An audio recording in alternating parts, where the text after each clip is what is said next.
Hey, We can do this another time, you know. why would I want to do it another time? Because you just came from your dad's funeral. I just came from the reading of his will. The funeral was this morning. How was it? Fine. A lot of baseball card collectors, but I guess that's who my dad rolled with. A collector came by a little while ago, actually. Was he a friend of my dad's? He didn't say. He just asked if you lived here and gave me this. This is a summons to appear in court. I'm being sued because I didn't pay my credit card bill. You accepted service for this on my behalf. What are friends for? How we looking, Daryl? Ready when you are, Mitch, but we don't have to do this now. You too, huh? I'm just saying, we understand if you're not up to it. Look, when we started this web series, we said we were going to do one episode a week, like Siskel and Ebert. The whole reason I'm in credit card debt is because I bought all this stuff for us to film with. Did you really need to buy this drone? He's been using it to spy on John Cusack. It's for a documentary I'm making. Give me that. Now let's do this. Greetings, true believers and newcomers alike. I'm Lucy Port. And I'm Mitch Hannigan. Welcome to a brand new episode of The Binge, the show that helps you streamline your streaming experience. We'll begin today by discussing The Accountant, the new Ben Affleck thriller that was released on Netflix Instant earlier this week.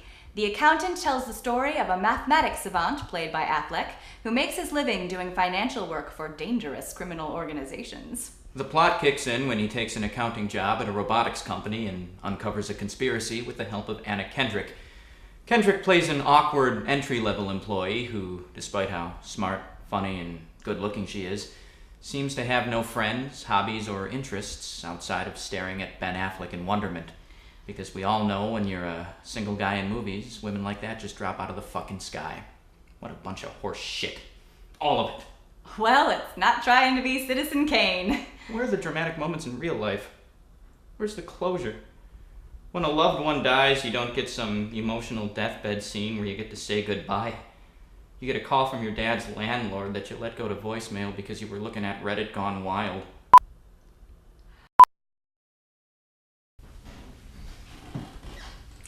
What you got there? Movie star Michelangelo from the 1991 Turtles film. They did a good job with that first one. Raphael's use of the word damn made him Rhett Butler for a new generation. Why is it unopened? Well, my dad told me to keep it in the box when he gave it to me. Said it'd be worth something someday. Is it? One just like it's going for $55 on eBay. I guess he was right as usual. And so were you. I shouldn't have tried to tape that episode. It's all right. We'll reshoot it when you're feeling better. I'm sorry about what happened, Mitch. Your dad was a great guy. I didn't know you'd met him. He messaged me on OkCupid a while back. What? Don't worry, it wasn't creepy or anything. He just said that he'd seen our YouTube series and that we should review Little Big League one of these days. I never saw that. Wasn't it part of that weird subgenre of sports movies where little kids get involved with Major League Baseball teams? Yeah, there was Rookie of the Year, Angels in the Outfield, and Little Big League. Only Little Big League is the best because the team loses the big game at the end. Way to ruin it. That movie came out in 1994. There's no statute of limitations for murder and movie spoilers. Sorry. Forget it. I have a weird relationship with that movie anyway. My dad took me to see it when it was in theaters, but it was sold out, so we ended up seeing Forrest Gump instead. My dad thought I'd be too young to understand it, but I loved it. Movies had made me laugh before, and they'd made me scared, but that was the first one that ever really hit me emotionally. My dad had been trying to push sports on me, but after Forrest Gump, I just started devouring as many films as I could. You might say the whole thing was kind of A turning point in your relationship with your dad. I've heard this story before, actually. Your dad told it to me when we met up for drinks. How many times did you guys meet up? Just the once. I texted him later, but he ghosted me.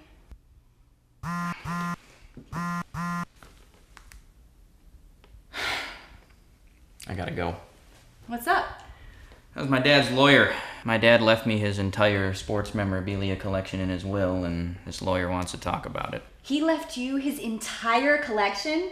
There's some awesome stuff in there. He told you about it, huh? He showed it to me. Thought you guys only met up the once. He took me back to his place when we met up for drinks. I'm gonna go talk to this lawyer. I'll see you later. Okay. Good talk. Oh, hey, Mitch. Hi, Clint. My condolences. You know, your father is a really great guy. Too bad he never really let me in on that. Well, I'm sure you're excited to see the collection. Yeah, just kind of want to get in there and start getting rid of it, you know? Did we hear back from the appraisers? Oh, they're saying the whole thing, $550,000, $600,000, just in dollars. You know, when I was a kid, I asked my dad for a Huffy Sonic 6 bike. It was really cool. It had a joystick gear shifter and a windshield in front. Couldn't afford it. Well, a lot of these things are investments you wouldn't want to liquidate. What better way to invest in the future than at the expense of your son's happiness? Oh, no, I'm single. I'm childless. But, you know, now that it's yours, I might recommend hang on to it. A lot of this has gone up in value quite a bit since it was last appraised. You know, you can get yourself a nice Tesla, maybe a Sea-Doo. Like the jet ski? Oh, it's a personal watercraft. You know, it's great on the lake. Or, you know, I actually know an antique dealer. Might be able to get you one of those joystick bikes that you wanted. You know, listen, I have his number. Clint, I Yeah. think I'm maybe gonna want a minute alone before I go in there. Do you mind giving me some space? Oh, no, absolutely. I'll be in my car. I'm going to watch Dear White People on my phone. I'm not white, but I think I can watch it too. Okay. Yeah, All right. actually, you know, I saw a dog I might try to pet. I'll be in the shade of the mulberry tree.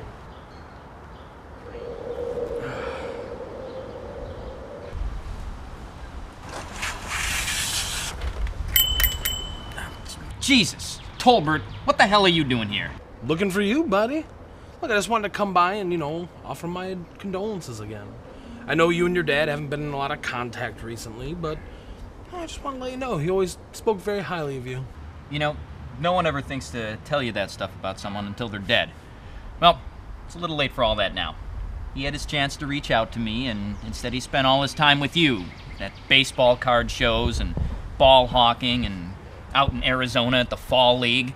You think I wouldn't have wanted to go on vacation to Arizona?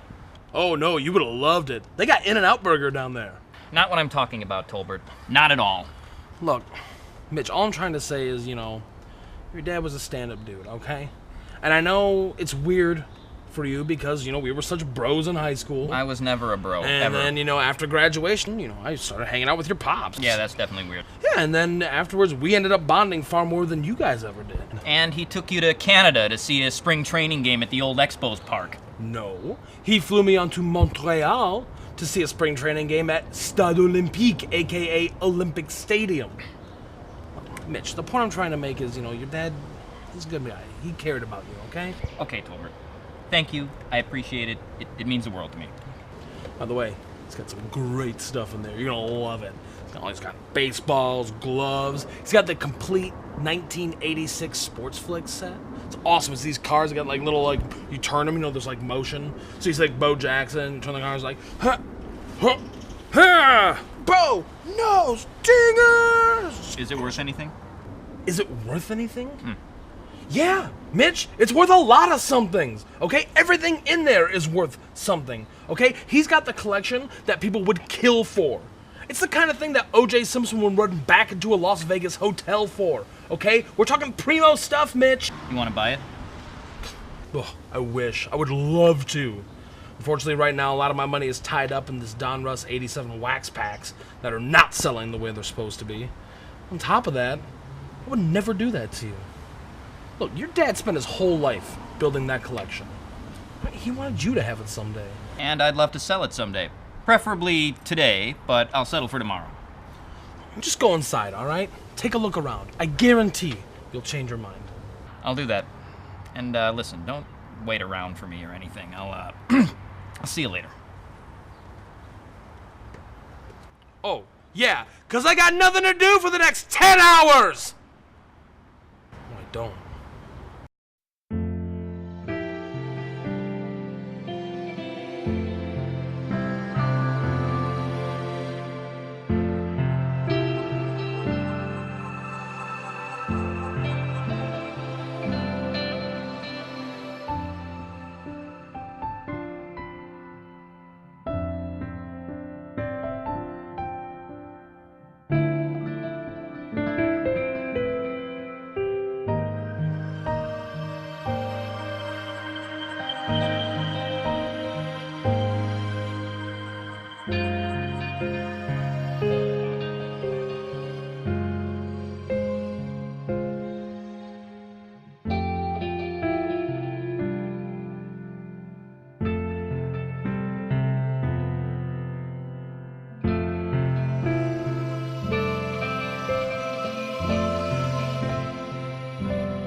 So, Mitch, did you just love it? Just a bunch of old shit. What? No, that's not right. No. Are you sure you saw the right stuff? Yeah, Tolbert, it's just a bunch of dusty old junk. It's probably a fire hazard, too. Oh, okay, so you saw the Reds bobblehead. Oh yeah, that thing is a crazy fire hazard. Do you know it just would spontaneously combust all over kids? Just molten plastic and screws like right in their face. Mommy, my face! That's why it's so valuable, man, because it was recalled all over the country. That's why it's cool. I had one of those burned kids as a client. Lost, but it was completely my fault. That sounds dangerous and not cool at all. Just take this box, okay? Go through it, kind of just meditate on the whole thing. Where the hell did you get this? In the collection. How? I was in there. I was just in there. I didn't see you. Oh, I was in there. How? Ninja style. What kind of security do we have in this place? You mean besides the booby traps? You think you can find a buyer for all this crap? Try and get someone interested in something, yeah. Well, try to find somebody to take the whole thing. Just want to get it out of here so this money can actually be put to something useful. I can't believe this. I can't believe you're saying this. I can't hear this right now. I literally cannot do this. I can't. I'm leaving. I'm out.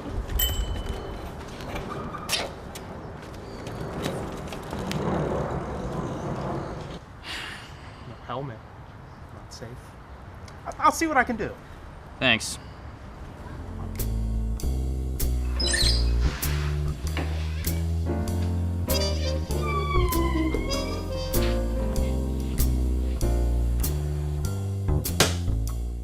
Whiskey. What kind and how would you like it served? Time was a man could walk into a bar and ask for a whiskey without getting no dumbass questions. That time was 1865. And this is chocolate. Well, you got your pop's smart-ass mouth, that's for sure. You knew my pops. You could say we was colleagues. Shane Schaefer. I feel like I've seen you somewhere before. Well, that figures. Me and your old man worked the same card show circuit for 20 plus years. No, that's not it. Wait a minute. Were you on Pawn Stars last week? You saw that. Yeah, you got swindled by Chumley. Hey! He's a lot more cunning than he seems on television. Never mind that. Heard you inherited your father's entire collection. That news traveled fast. Thinking about selling? You gonna pay me in chocolate? Cash. $100,000 cold hard cash. Nice try. I happen to know it's worth 5 times that. Oh, it's worth 5 times that, huh? If you sell it piece by piece, and you get top value out of every single item, and that takes years of haggling with guys like me. And think about this, where this country is headed right now. We got a race war on our hands in about 6 months.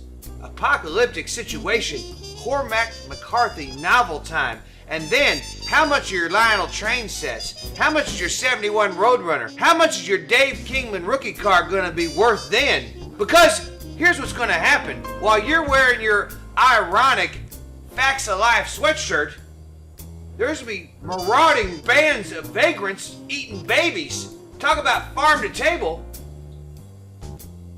I guess I hadn't thought about all that. No, you hadn't thought about all that because your father just died and it's understandable.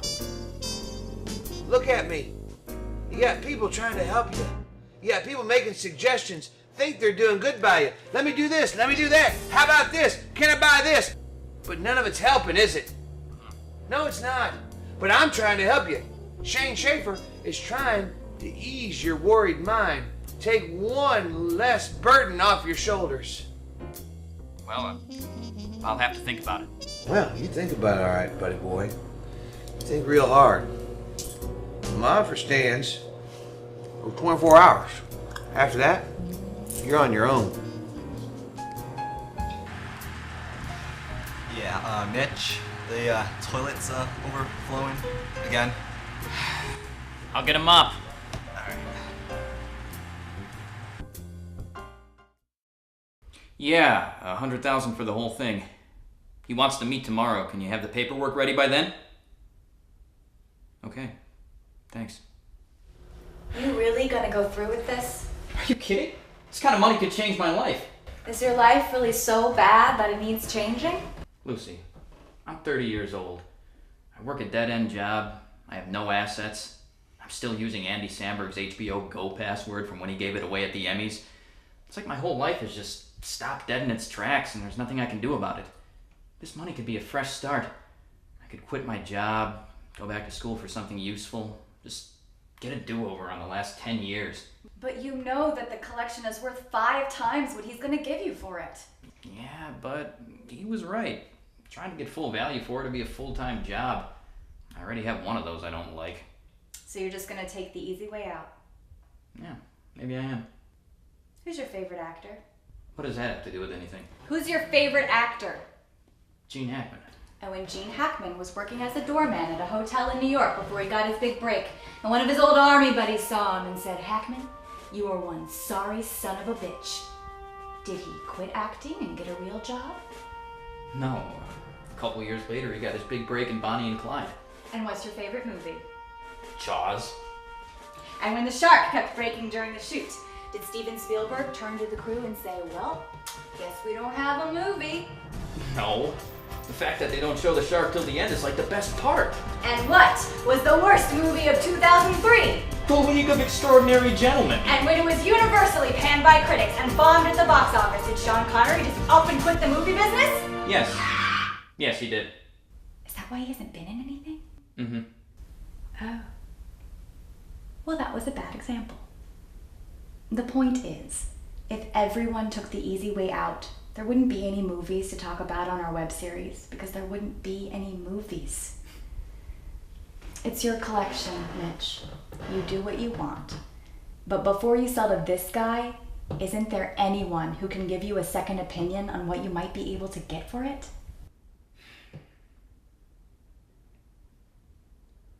Man, you got all sorts of stuff in here. You know, you got a 1970 All-Star Game program signed by Pete Rose. You know, that's the game where he barreled over Ray Fosse, right?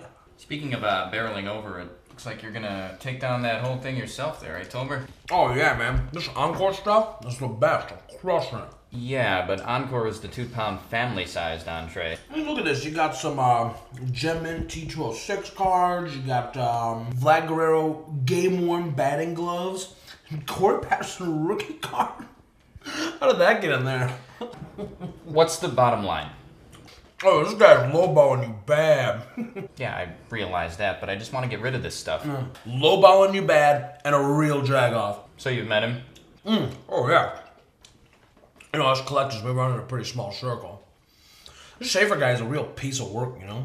Just ripping guys off at card shows, cutting in front of kids in line to get autographs. You know, he intimidated Albert Bell at a celebrity softball tournament. This guy, he doesn't give a crap about your dad's collection, okay? It doesn't mean anything to him. It's none of my concern. This stuff is on my dad. It's not me.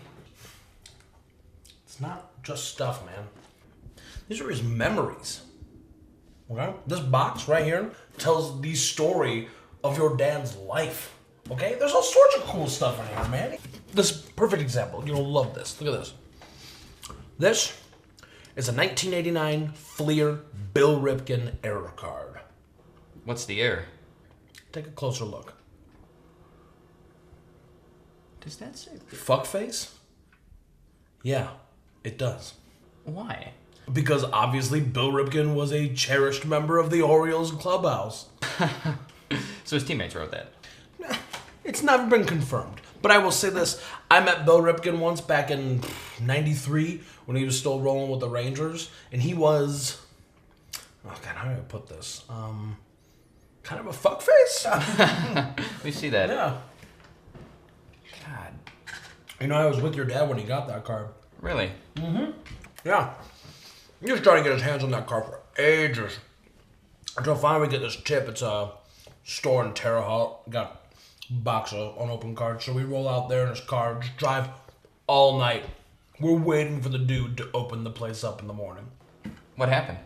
Well, we sat in a Cracker Barrel parking lot for a couple hours and just ate food out of styrofoam containers. Opened 720 packs of baseball cards. So you opened all those packs until you found this? Your old man got one on the 5th pack. He just kept on opening them afterwards until he found another one. So he can give it to me. Really? Yeah. Yeah, your dad could be a pretty good guy like that sometimes. Well, I'm glad one of us could benefit from that.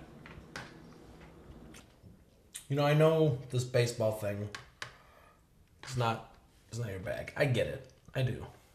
I know you want to use the money from all this to pay off your credit card bills. How do you know about that? Lucy told me. How do you know Lucy? We've been messaging on OkCupid. Schaefer. Oh, right, Schaefer. This guy, he's a mean son of a bitch, all right? Don't deal with him. Look, let me help you. I can put you in touch with some really great collectors, guys who knew your dad, who respected him. Tolbert, I don't care who buys this stuff. This Schaefer guy, do whatever he wants with it. I'm gonna take his deal and just be done with it. So that's it? Yeah, I'm supposed to meet with him tomorrow. All right, well, do you want me to be there with you? You know, get in his ear, mess with his mind a little? No, I don't need you blowing this deal for me. I just want everything to go nice and smooth. All right, cool. We'll just, I guess give me a call if, any shit goes down. I'll be sure to do that, pal.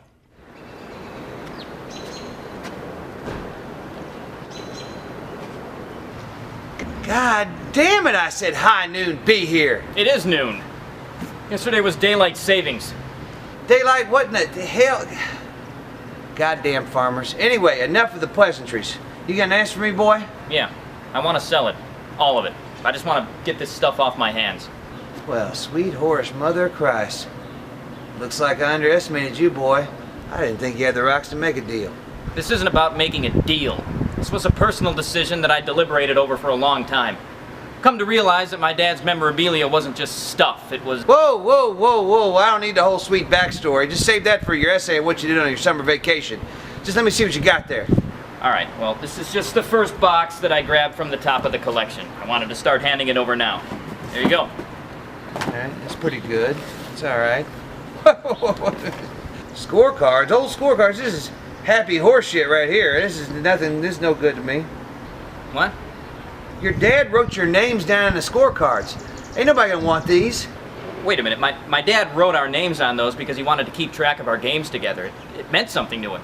It don't mean nothing to nobody else. It's trash. Not trash to me. Well, you just sold them to me like it's trash to you. Well, maybe I don't want to sell it. At least not to you. Yeah, tell him, Mitch. Whoa, hold on. Let's not get all angry here. We had a deal. You know, now I know what the other dealers were talking about with you.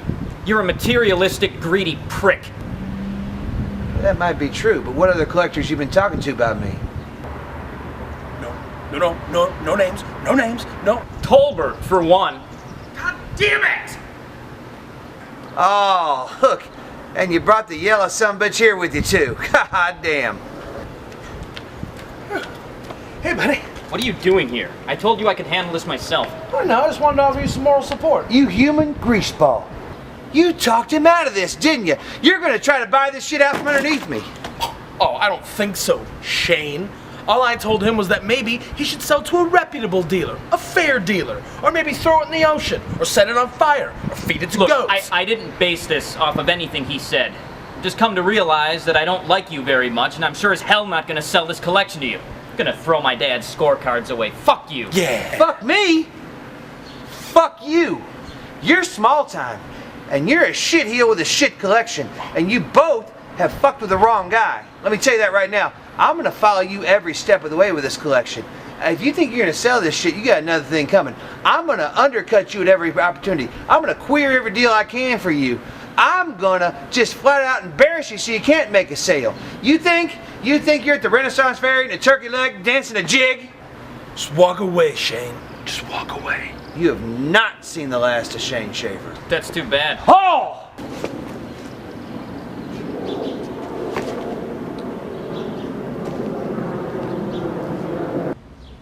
Okay, Tolbert.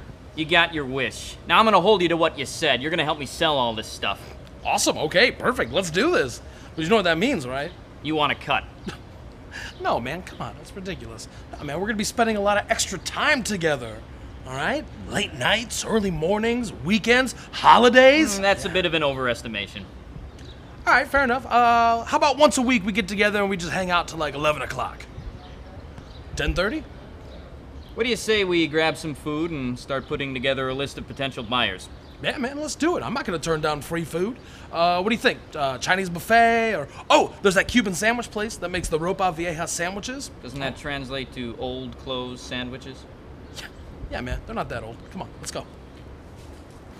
Let's see here. We got that buffalo turkey wing place.